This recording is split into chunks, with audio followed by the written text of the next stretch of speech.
अस्सलाम वालेकुम जी। आज मैं डॉक्टर ज़ेब के पास आया हुआ हूँ। माशाल्लाह से इन्होंने पीएचडी की हुई है माइक्रोबायोलॉजी में।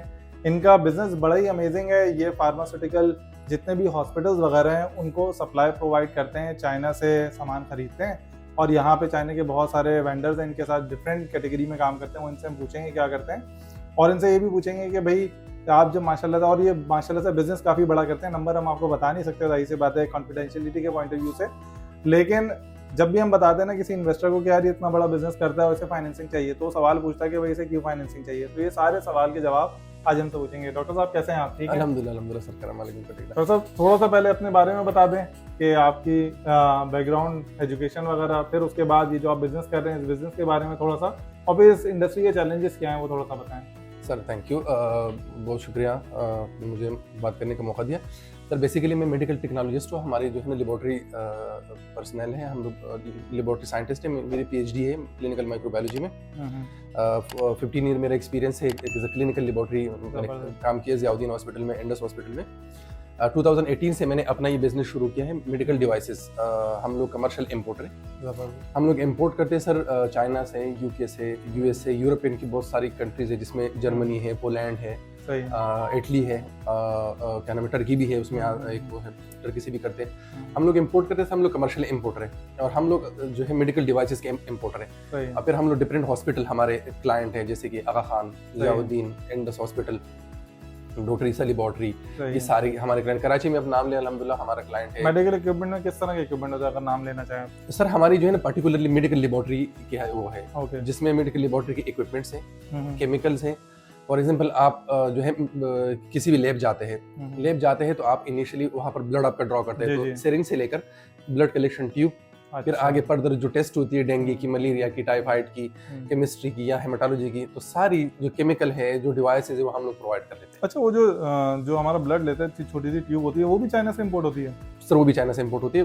ये क्यों होता है? इतनी छोटी सी चीज को पाकिस्तान में कोई क्यों नहीं बना सकता? Sir we can make this here, Pakistan में बिल्कुल बन सकती है, और इंडस्ट्री पे इतना बड़ा खर्चा भी नहीं है और इतना जो है ना वो भी। कितने की इंडस्ट्री लगी है अगर कोई ये ट्यूब वाला इंडस्ट्री? सर अगर कोई लगा सके ना तो कम से कम जो है 300 से 350 मिलियन के अंदर आपको बहुत अच्छी, और इसके अंदर लेट्स सपोज कोई 300 350 मिलियन लगाता भी है तो उसका कितना बड़ा बिजनेस जनरेट हो सकता है पाकिस्तान में? क्या वॉल्यूम के साथ? मैं कम अंदाजे से बता रहा हूँ कि इनको विद इन 2 ईयर उनको अपनी जो आरओआई जो भी है, जो क्या है, वो उनको रिटर्न हो जाएगी 2 साल में। 2 साल बात है, ऐसा होता नहीं है। 2 साल में सर। और फिर रेस्ट सर देखिए, ये जो है ना ग्रोइंग इंडस्ट्री है। सही है, इसमें $1 बिलियन इंडस्ट्री है। दूसरा ये है कि अगर जो हम लोग इंपोर्ट करते हैं ना उस पर बहुत ही ज्यादा जो टैक्सेस है। अच्छा होता है। और यहाँ पर अगर आप लोकली मैन्युफैक्चरिंग करेंगे तो उस पर इतने टैक्सेस नहीं है। सही है। और दूसरा ये कि एडवांस पेमेंट वगैरह का भी इशू नहीं है। तो आपकी आरओआई 2 साल के अंदर जो है ना वो, अगर कोई बंदा आपके साथ बोलता है कि यार मैं चलो इन्वेस्ट करता हूँ तुम्हारे साथ मिलके, तो आपके पास अभी जो क्लाइंटेल है, आप अपने हिसाब से बताएं कि पर मंथ का या पर ईयर का कितना बिजनेस जनरेट कर सकते हैं? सिर्फ ट्यूब की बात कर रहा हूँ सर। देखिए सिर्फ ट्यूब जो है ना, सिर्फ ट्यूब पाकिस्तान में सर इस वक्त तकरीबन 8,500 रजिस्टर्ड लेबॉर्ट्रीज है।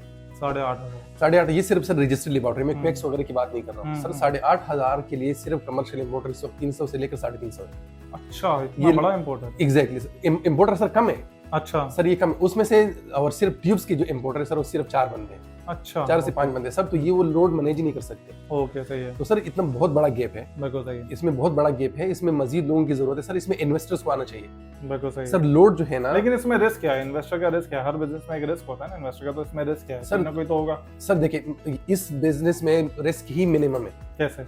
सर रिस्क इसलिए मिनिमम है कि आपको पता है कि मेरे क्लाइंट क्या है, मेरे क्लाइंट का लोड क्या है, सारी चीजें क्या है, तो आप मिनिमम रिस्क के साथ चलते हैं। फॉर एग्जांपल आगा खान है, मैं आगा खान के साथ काम कर रहा हूँ और आगा खान को मुझे पता है कि उसकी सालाना पेशेंट 10,000 है या 50,000, तो मैं उसी के मुताबिक, वो मुझे परचेज ऑर्डर देता है, मैं उसी के मुताबिक उनका स्टॉक रखता हूँ सालाना। सही है, हाँ, ठीक। हमारे हर आइटम की एक स्पेसिफाइड एक्सपायरी होती है। फॉर एग्जांपल जो है वो 24 महीने की होती है, किसी की 18 महीने की होती है। तो हम लोग फ्रेश लॉट मंगवाते हैं और हमें पता होता है कि आगा खान का इतना स्टॉक है, 2-4 हज़ार ऊपर नीचे रख के कर लेते हैं। तो सर हमारे पास जैसे कहते हैं ना कि लॉस का मार्जिन ही नहीं है। लॉस का मार्जिन क्योंकि आपको ऑलरेडी पीओ मौजूद होता है हॉस्पिटल से, और ऑलरेडी 2018 से आप काम कर रहे हैं, तो इतने हॉस्पिटल के साथ आप काम कर चुके हैं कि आपको पीओ ऑर्डर मिल जाता है। Exactly, और उसके बेसिस पे आप फाइनेंसिंग लेते हैं। सर उसमें एक और चीज में ऐड करो कि हमारे पास जितने भी जो आइटम हम लोग करते हैं, पहले हमारी इस आइटम की एवेल्यूएशन होती है। लेट्स सपोज हम लोग आगा खान में ये आइटम दे रहे हैं। सही है। ये आइटम पहले जाएगा इसकी सैंपल आगा खान में, वहाँ उनकी वो लोग एवेल्युएशन करेंगे। सही है। एवेल्युएशन के बाद वो डिफरेंट क्राइटेरिया से जो है वो गुजरता है। एवेल्युएशन के बाद वो कहते हैं ये पास है या फेल है। सही है। अगर वो पास है हम्म, तब हम लोग जाके सप्लाई दे सकते हैं। 2-4 को बैकअप मैंने फॉर एग्जांपल मेरा भी लिया और उन्हें नबील साहब का आइटम भी लिया और सर का भी ले लिया। तो इसी के मुताबिक वो क्या करते हैं सर कि एवेल्युएट करते हैं। तो अगर मेरे पास अवेलेबल नहीं तो वो नबील साहब से लेंगे, नहीं तो सर से लेंगे। बिल्कुल इस तरीके से वो पहले एवेल्युएट करते हैं। हमारा आइटम का नाम लिखा होता है, उसकी कंपनी लिखी होती है, हमारा सही है। आइटम जो है वो ड्रग रेगुलेटरी अथॉरिटी से जो है ना वो रजिस्टर होता है। रजिस्टर्ड होता है। सही है। सर एक और चीज़ है हमारा कि हमारे जितने भी आइटम आते हैं, पहले तो हर कोई भी जो है वो मंगवाता था। जैसे कोविड के टाइम पे उससे पहले हर कोई भी आइटम जो है वो मंगवाता था, कोई सही है। इंपोर्टर बन जाता था। अब सर क्राइटेरिया बहुत डिफरेंट हो गया, स्पेशली जो 2018 के बाद गवर्नमेंट आई थी, असद उमर साहब ने उस पर बहुत सारी रेगुलेटरी के वो इम्पोज किए थे। सही है। उसमें सर एक ये भी है कि जो इम्पोर्टर हर इम्पोर्टर के साथ होगा फॉर्म 4 ड्रग रेगुलेटरी अथॉरिटी। फिर उसके बाद सर फर्दर उनकी क्लासिफाइड किया सर मेडिकल डिवाइसेस में जो है ना वो हजारों लाखों आइटम्स है। सही है। हजारों लाखों आइटम्स है और हर आइटम को जो है ना वो रजिस्टर करना होता है। कुछ के क्लस्टर बनते हैं, कुछ के रजिस्टर बनते हैं। सही है। इसमें क्लासेस होते हैं sir, class A B C D. सही है। जैसे क्लास ए की 25 से 30 हजार फी होती है गवर्नमेंट की, नॉन रिफंडेबल। सही है। ठीक है। बी की 50,000 होती है, सी की 175,000 होती है और डी की 100,000 होती है। सर हमारे ऑलरेडी गवर्नमेंट के साथ जो है ना करोड़ों रुपए जो है पड़ा रहता है एज ए सिक्योरिटी। सही है। हाँ, कोई भी कम तो हमारी फॉर्म जो है ना वो एक रजिस्टर फॉर्म है। सही है। अब सर आपकी मेन बात की तरफ आते हैं कि हाँ, फाइनेंसिंग आपको क्यों चाहिए थी? माशाल्लाह इतना आप काम कर रहे होते हैं तो फाइनेंसिंग क्यों चाहिए भाई? एग्जैक्टली सर फाइनेंस से हम इसलिए चाहिए होती कि देखिए हम जैसे मैंने पहले ही अर्ज किया कि हमारे पास जो है ना वो मेडिकल डिवाइसेस के हजारों आइटम्स होते हैं सही है। सर मोस्टली जो है ना हमारे जो मेडिकल डिवाइसेस के काम करते हैं वो मोस्टली वो लोग जो है ना सेल्फ ग्रोइंग लोग होते हैं, एक मखसूस उससे आ जाते हैं सर। सही है। एक मखसूस कैपिटल होते हैं सर। सही है। सर हम लोग जो चीजें मंगवाते हैं बाहर से तो मोस्टली एडवांस पेमेंट पे या उस पे करते हैं पहले सही से। है। ठीक है। तो हमारा एक मखसूस कैपिटल जो है वो लग जाता है। हमारा सर मार्केटिंग का एक वो होता है, जैसे अब हमारे एक्सपो में भी आए थे सर, 3 दिन का एक्सपो था जी जी। कि आपने रिस्पांस भी देखा होगा हमारा माशाल्लाह कितना अच्छा रिस्पांस था, क्लाइंट आ रहे थे, सब आ रहे थे। सही है। सर एक्सपो में हम लोग जो है प्रेजेंट कर लेते। फॉर एग्जांपल मेरे पास 50 आइटम है मेडिकल डिवाइस सर, इस वक्त मैं 250 आइटम पे काम कर रहा हूँ। अच्छा। और सर मैंने क्या कहा कि हमारी लाखों आइटम है, तो हमारे पास एक क्लाइंट जैसे अगा खान हमारा क्लाइंट है, अच्छा क्लाइंट है, उन्होंने कहा भाई हमें इस चीज की भी नीड है। सही है। ये हमें चीज भी प्रोवाइड करें। सर जो हमारा एक कैपिटल होता है वो एक खास जगह पर लगा होता है। सही है। हम उसको डिस्टर्ब नहीं कर सकते। अगर साइकिल डिस्टर्ब करेंगे वहां पर सप्लाई नहीं देंगे सर, वो किसी और को आने देंगे। सही है। हम लोग कट जाएंगे। तो सर हमें कैपिटल, हमें कैश चाहिए, हमें कैश फ्लो की नीड होती है। सही है। नए आइटम को इंट्रोड्यूस कराने के लिए, बिजनेस की ग्रोथ के लिए, बिजनेस को एक्सपेंड करने के लिए सही है। हमें नए इन्वेस्टर्स की नीड होती है। सही है। तो यानी कि वो जो नया आइटम आप इंट्रोड्यूस करना चाह रहे होते हैं उसके लिए आपको फाइनेंसिंग चाहिए। फाइनेंसिंग चाहिए ऐसा ही सर, या उसी के लिए सर, या जो एग्जिस्टिंग आइटम उसको हमारा बढ़ाने चल के रहा होता है उसको बढ़ाने। फॉर एग्जांपल इस वक्त मैंने जैसे अर्ज किया था कि तकरीबन 8,500 रजिस्टर्ड लेबोरेटरीज है। जी जी। तो 8,500 रजिस्टर्ड लेबोरेटरी में सर हमारे पास हम लोग सिर्फ 250 या 260 क्लाइंट इस वक्त हमारे साथ है। हाँ। सर हमारे लड़के काम कर रहे हैं। लाहौर में हमारा ऑफिस है सर, इस्लामाबाद में है, कराची में है ऑफिस, दीर में है हमारा ऑफिस। तो हम लोग एक्सपेंड कर रहे हैं। सही है। बिल्कुल ठीक है। तो सर जिस नए क्लाइंट के पास जाते हैं तो सर हमें और कैपिटल चाहिए होती है। सही है। हाँ। उसके लिए सर हमें अच्छा, मुझे बताएं कि जो इम्पोर्ट एक्सपोर्टर के साथ हम काम करते हैं ना, या नॉर्मली जो पाकिस्तान में है कि यार इनके ना जब पीओ मिलते हैं ना तो पीओ फंस जाते हैं। अगर हम इसके बाद फाइनेंसिंग करेंगे तो जो है वो मेरा, क्योंकि इसको आगे से नहीं मिलेगा तो मेरे भी पैसे फंस जाएंगे और मुझे नुकसान हो जाएगा। तो आपके केस में ऐसा क्यों नहीं होगा? सर हमारे केस में देखिए हम लोग हमारे केस में भी ऐसा होता है। कोई क्लाइंट ऐसा होता है सर कि उनके पैसे फंस जाते हैं, स्पेशली जो है ना वो पब्लिक सेक्टर्स में। सही है। पैसे फंस जाते हैं 6 महीने 5 महीने 7 महीने के। सर हमारे पास हम लोग मोस्टली जो है नॉर्मल हम लोग प्राइवेट सेक्टर में भी काम कर लेते हैं। तो सर हमारी प्रायोरिटी ये होती है कि जो इन्वेस्टर होते हैं ना पहले इन्वेस्टर के करें ताकि इनका एतमाद बहाल हो।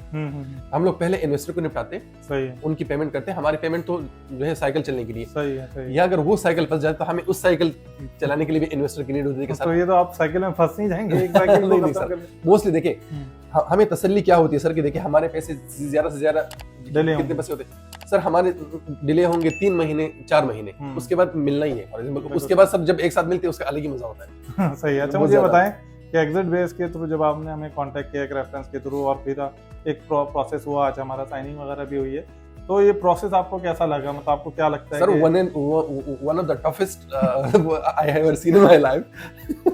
तो उसमें काफी सर आपके वॉइस नोट है, हम ऑडियंस को सुना सकते हैं कि कभी जो है वो नहीं सर तो आप परेशान हो जाते हैं। Believe me sir, one of the toughest 2-3 जगह पर मुझे लगा था सर बिलीव हुई 2-3 जगह पे मुझे लगा था कि मुझसे नहीं हो पाएगा, क्योंकि सर मैं देखिए मैंने सर अपनी जो फाइनेंशियल सर आपने मेरी पूरी बिल्डिंग ही गिरा दी। अब मैंने सर फाइनेंस चीजें बनाई थी, सारी बनाई थी, आपने पूरी गिरा दी कि नहीं आपने इसी सिरे से ये करने, वो हम लोगों ने सर पूरा सिरे से किया और मुझे बहुत अच्छा लगा। आपने सर जिस प्रोफेशनलिज्म के साथ चीज़ों को आगे किया, आई रियली अप्रिशिएट दैट। अगर इंशाल्लाह कल मैं खुद इंशाल्लाह एक टाइम आएगा मैं खुद अपना इन्वेस्ट करूंगा सर, तो इंशाल्लाह तो मैं आपको ही अप्रोच करूंगा। आए थोड़ा सा विजिट कर लेते हैं आपका ऑफिस वहाँ पे। सर आए बिस्मिल्लाह। ये हमारी टीम भी आई हुई आज, जब भी हम आते हैं तो एहसान भाई हैं, कामरान भाई हैं, फिर ये इनके हमारे पर्सनल गारंटर भी हैं शाह साहब।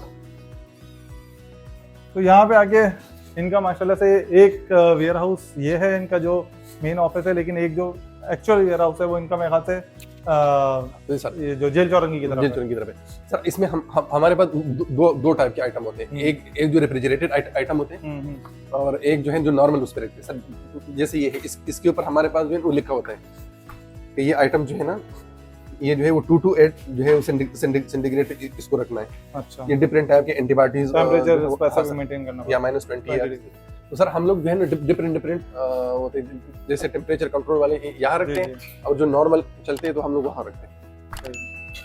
ये सर ये नॉर्मल यहाँ रखते हैं। जी सर, ये जैसे ब्लड कलेक्शन आप जब भी जाते हैं ना लेबोरेटरी में, सबसे पहला आइटम ये होता है आपको। अच्छा, इसके अंदर केमिकल भी होता है, आप बता रहे थे? जी सर, EDTA है, केमिकल होता है सर, खून को जो है ना जमने नहीं देता। एग्जैक्टली सर, सही है।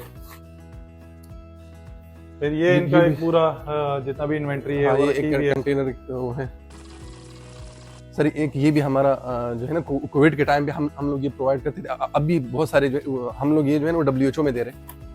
ये PCR ट्यूब्स वगैरह है, इसमें PCR वगैरह करते हैं। ये सर ये सिर्फ आप अंदाज़ा लगा सकते हैं, ये सिंगल बॉक्स की प्राइस तकरीबन ये समझे कि 30,000 प्लस है। 30,000 इसमें क्या होता है भाई? सर इसमें ये जो जिसे PCR कराते हैं ना, जो है वो डिस्पोजेबल वो जो टेस्ट होता था। Exactly sir.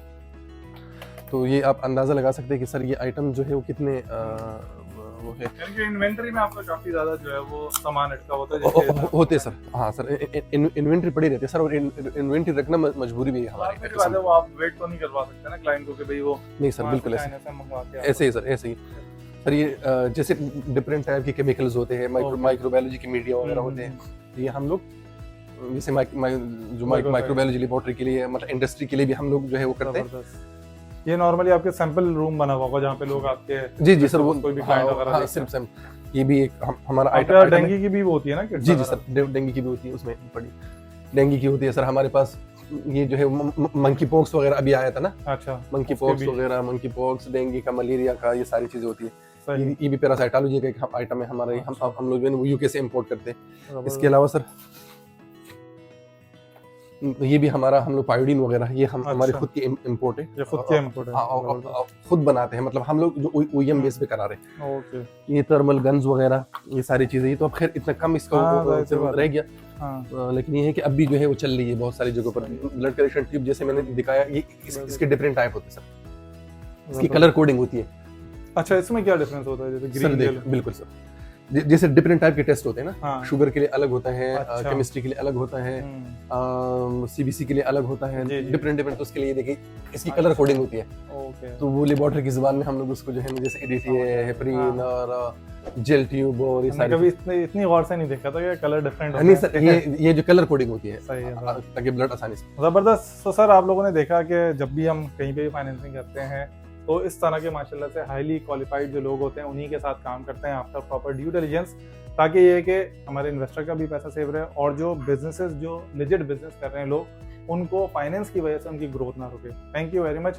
कमेंट में ज़रूर बताइए कि आपको किस तरह का लगा, और भी अगर आप लोग कोई डिफरेंट कारोबार कर रहे हैं तो हमें ज़रूर बताएं, आपके साथ भी इस तरह के हम ज़रूर आपसे मिलने आएंगे और आपकी इंडस्ट्री को भी इस तरह से एक्सप्लेन करेंगे लोगों के सामने। जज़ाकल्लाह।